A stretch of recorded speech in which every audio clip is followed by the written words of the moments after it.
Você sente que a sua equipe poderia ter melhores resultados, mas não sabe por que as coisas travam? Você às vezes pensa, eu já tenho estratégia, já tenho recurso, mas ainda não vai? Eu posso te contar que isso pode ter a ver com relacionamento e confiança. Eu sou a Roberta Schwartz e vou compartilhar com você os 5 maiores desafios de maioria das equipes. Vamos lá?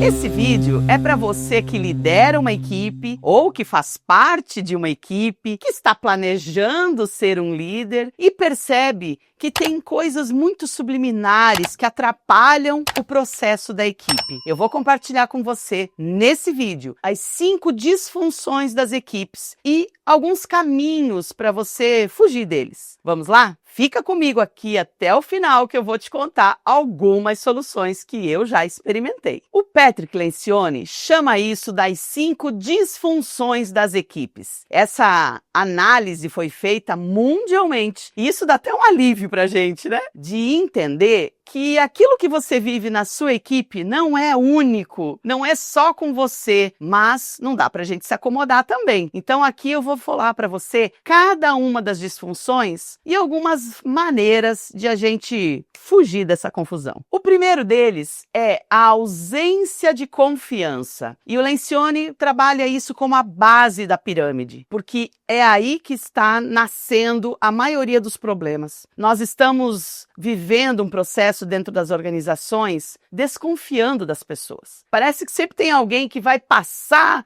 a perna em mim, né? Parece que tem sempre alguém querendo puxar meu tapete. E esse comportamento atrapalha muito a progressão dessa equipe. Por isso que o Lencioni trabalha como a base. Mas o que quer dizer isso? Quer dizer que a gente não se abre, que a gente não expressa as nossas vulnerabilidades. Muitas pessoas dentro das equipes acabam não levantando a mão quando está com alguma dúvida, com algum desafio, não entendeu direito o que rolou na reunião. Mas eu tenho que fazer de conta que eu entendi, eu tenho que fazer de conta que eu sou ótimo no que eu faço e eu sei de tudo. Por quê? Porque o tempo inteiro pode ter alguém me mirando. E esse é um dos grandes problemas. Aliás, o primeiro, né? A base. Se você não tiver dentro da sua equipe um bom ambiente de relacionamento, uma boa relação de confiança, é muito mais difícil você evoluir nos resultados com a sua equipe. Tá, Roberta, mas eu faço o quê então? Olha, dentro dos treinamentos, eu nunca começo um treinamento, seja um treinamento de 2 horas ou de 12 horas, sem conectar as pessoas, sem criar esse ambiente de escuta, de conexão, de empatia. E isso nós devemos provocar e proporcionar para as pessoas no dia a dia também. Nas suas reuniões, em treinamentos que as pessoas participam, no momento onde você vai passar alguma tarefa para as pessoas, procure antes de falar do CNPJ, falar com os CPFs que estão ali. Fazer com que as pessoas olhem umas para as outras, entendendo que atrás daquele crachá existe uma pessoa, existe um nome, existe um rosto, existe uma história. As pessoas querem ser percebidas, acionadas, reconhecidas, uns pelos outros e pelo líder também. Mas tá, então quer dizer que agora a gente tem que ficar se abraçando, pegando a mãozinha, virando melhores amigos? Claro que não. Mas abrir um espaço para sim as pessoas falarem sobre seus sentimentos, sobre sua percepção da vida, sobre a sua história, de onde ela veio, quais são os conceitos de vida que ela tem. Isso tudo gera conexão. Eu gosto muito de ver nos treinamentos, quando eu faço esse tipo de movimento, eu percebo que as pessoas se dão conta, caramba, eu quero aprender a tocar violão e o meu colega que trabalha comigo aqui há 4, 5 anos sabe tocar violão, poderia me ensinar, a gente nunca conversou sobre isso, e a partir dessa conexão, a relação das pessoas muda. É incrível. A partir daquele momento, eles se enxergam diferente no corredor, as pessoas se percebem de uma maneira mais empática. Isso eu tô dando um exemplo bem superficial, mas tem, por exemplo, já aconteceu, de uma mãe que tem um filho autista autista e descobriu que aquela pessoa que ela não ia muito com a cara tem também um filho autista. Você imagina como que se transforma numa simples atividade como essa a percepção em relação ao outro. A maneira como ela vai pedir um relatório, a maneira como ela vai de repente cobrar o resultado de alguma coisa, a maneira como elas vão interagir sobre uma ideia divergente muda. Simplesmente pelo fato de elas terem descoberto algo em comum. Olha como isso é simples, mas extremamente poderoso. Isso não quer dizer que as pessoas vão agora virar melhores amigos, vão se convidar para o churrasco lá em casa, não é isso. Não é um lugar para a gente ficar abraçando árvore e virar frufruzinho, não é isso. Mas é mostrar para as pessoas que atrás de uma função existe uma pessoa. A partir desse movimento, a gente consegue ir construindo uma cultura de confiança. Então não imagine que isso vai acontecer de uma hora para outra. Você precisa proporcionar momentos onde isso vai se transformando numa cultura, para que depois disso eles possam evoluir para o próximo passo. Porque uma equipe que não estrutura essa base tem medo de conflito. Esse é o segundo passo. Medo do conflito é a segunda disfunção que atrapalha o resultado das equipes e das organizações. Porque se eu não confio, eu também não quero me estressar com você, eu não quero ter que entrar num combate com você. Se eu não confio, eu jamais vou dar minha opinião sobre alguma coisa, porque o meu medo é entrar em confronto com alguém. E aqui está o ponto. Nós entendemos conflito como confronto, mas não é isso. Conflito é algo extremamente importante para que as divergências se transformem numa construção coletiva. Porque se todo mundo pensa igual, a gente fica numa mesmice. Aliás, eu tenho uma dica para você. Se as suas reuniões, as pessoas entram mudas, ficam balançando a cabeça, concordando com tudo, dizendo amém e saem caladas, cuidado. Pode parecer que está tudo bem, mas na verdade pode estar acontecendo uma harmonia artificial. E esse é um grande risco, porque aí a gente acha que tá tudo bem, as pessoas acham que ninguém tá percebendo, e a gente acha que tá arrasando, e a gente entende que tá tendo bons resultados, que tá dando certo, porque eu entro na empresa, ganho meu salário, vou embora, não me incomodei com ninguém, e tá tudo bem.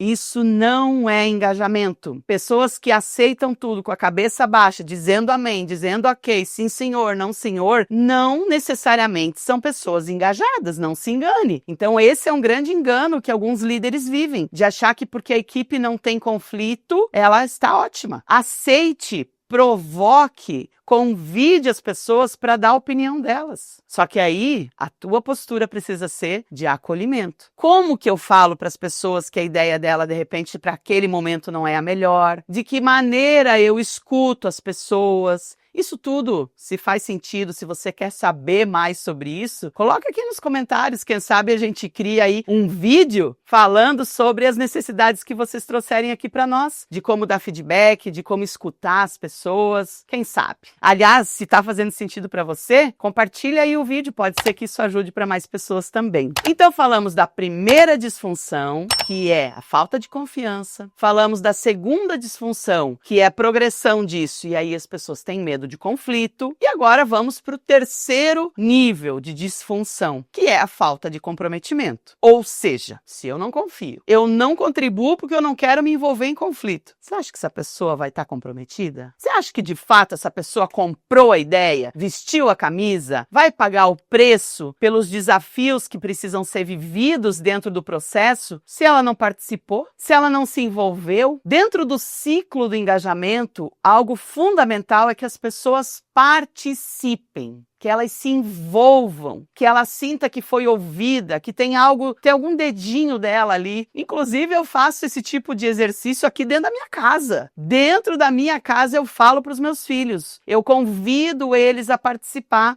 Não é vem ajudar a mãe a lavar a louça. Olha, a gente precisa contribuir com a ordem e a limpeza dessa casa. Quem vai fazer o quê? O que você quer fazer? O que faz mais sentido para você? Eu quero lavar a louça. Eu prefiro secar. Ok.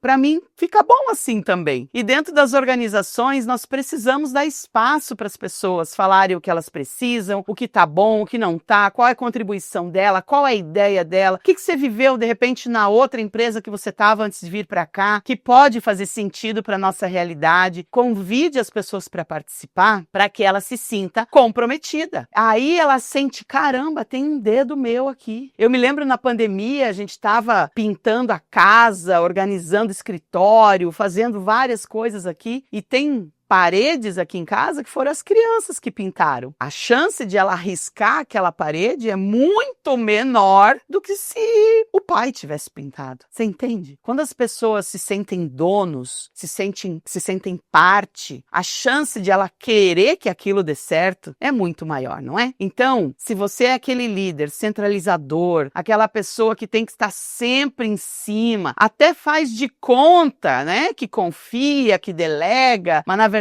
está sempre puxando para si, preste atenção, pensa um pouco mais a respeito disso, se a medida está tendo bons resultados para você. Vamos para a quarta disfunção? É aquela que, se eu não me comprometi, então eu não tô nem aí se os outros também estão comprometidos, não é? Essa é a evitar responsabilizar. Quarta disfunção é quando as pessoas não estão nem aí se a pessoa do seu lado, se o seu colega está cumprindo as tarefas dele ou não. Ele quer entrar, ganhar o salário dele e ir embora. Se a pessoa está desperdiçando papel, se a pessoa está deixando a luz ligada, se atrasou o relatório. Cara, eu é que não vou falar. Sabe esse tipo de comportamento? Alguém em algum momento vai dizer para essa pessoa, não sou eu que vou ser o dedo duro, não sou eu que vou aqui arrumar confusão, deixa assim. E aí olha onde a gente chega. O que era para ser uma régua aqui, vira uma régua.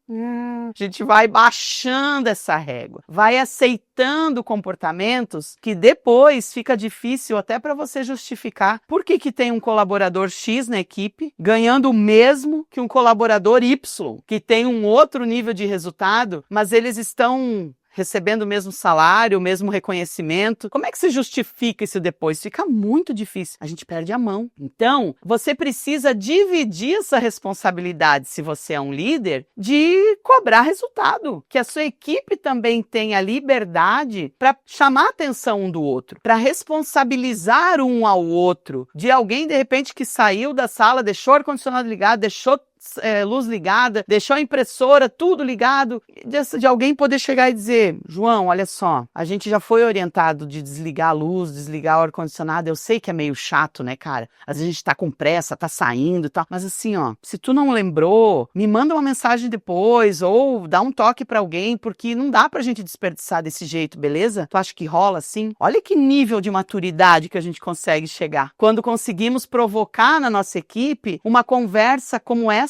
de adulto para adulto, né? Não é uma conversa de criança fazendo birra ou uma conversa de pai, mãe querendo mandar. Não é isso. Quando a gente consegue chegar nesse nível de engajamento, das pessoas se sentirem donas daquilo, é fundamental para que a gente tenha bons resultados. Mas aí você diz, mas falar é fácil, né, Roberta? Esse é o cenário lindo, esse é o maravilhoso. É, mas eu também sei que não é de uma hora para outra que a gente chega nesse lugar. E que não é você, de repente, dando simplesmente um treinamento sobre feedback que você vai chegar nesse lugar. Você percebe que a gente está construindo aqui uma pirâmide? A gente está construindo uma progressão. É como com seus filhos. E, gente, eu que sou mãe, vou dar vários exemplos de filho e mãe aqui. Você que, de repente, tem filhos, vai se enxergando nisso também. Porque não adianta eu querer, aos 16 anos da minha filha, achar que eu vou sentar na frente dela e vou dizer, e aí, filha, o que tá pegando? Conta pra mãe, como é que andam as coisas? Se eu não construir uma relação de confiança com ela desde pequenininha, a chance de ela fazer isso vai ser muito menor. Ela vai dizer, ei, o que tá acontecendo? O que a mãe quer saber? Quer tirar uma onda comigo aqui? Quer me cobrar? Não. Agora, se já é um hábito nosso, ela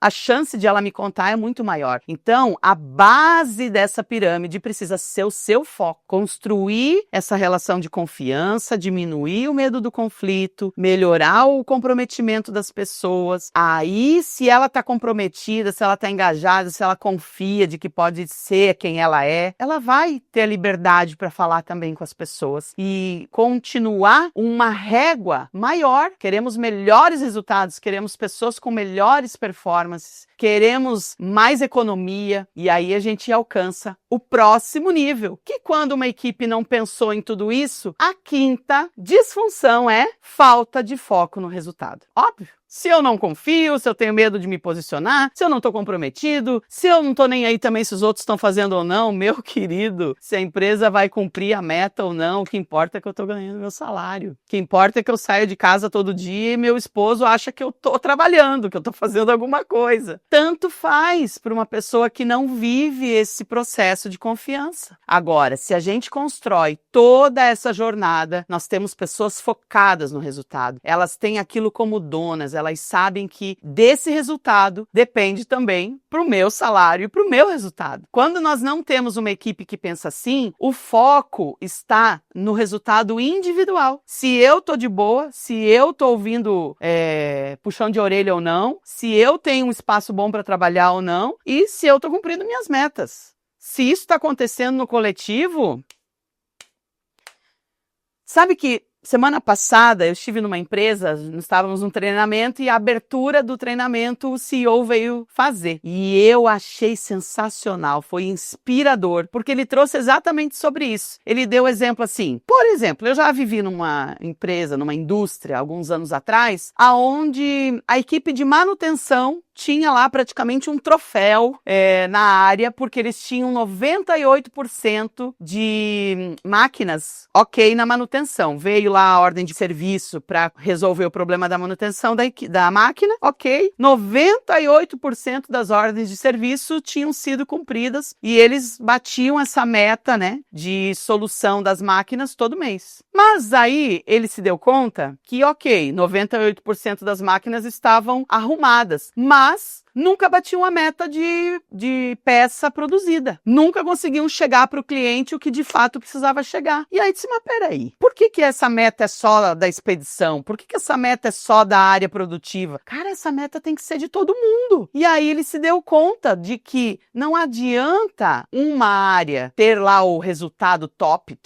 se as outras estão se batendo. Eu preciso que de alguma forma todas as áreas estejam interessadas em ter o mesmo objetivo, que atenda às necessidades da empresa e do cliente. E aí eu disse, caramba, que exemplo massa para esses líderes que estão aqui, né? De a gente ter essa visão mais sistêmica, uma visão mais ampliada de que não é só o meu umbigo, de que não é só a minha área, não é só a minha demanda. Eu acho que ok, eu entreguei o meu relatório, mas o teu relatório vai gerar uma aba lá da planilha. É só uma. Tem um monte de outras coisas envolvidas. Aquilo é importante. Faz toda a diferença. Mas se o todo não estiver redondo também, essa pessoa tem que doer nela também. Ela tem que sentir, caramba, o que eu posso fazer para contribuir? É esse tipo de equipe que você quer, não é? Então pensa aí, como é que tá a base desses relacionamentos? São pessoas que vivem desconfiando uma da outra? São pessoas que estão sempre pisando em ovos para falar alguma coisa? Se entre eles já é difícil, como é essa conversa com você, líder? Como é que as pessoas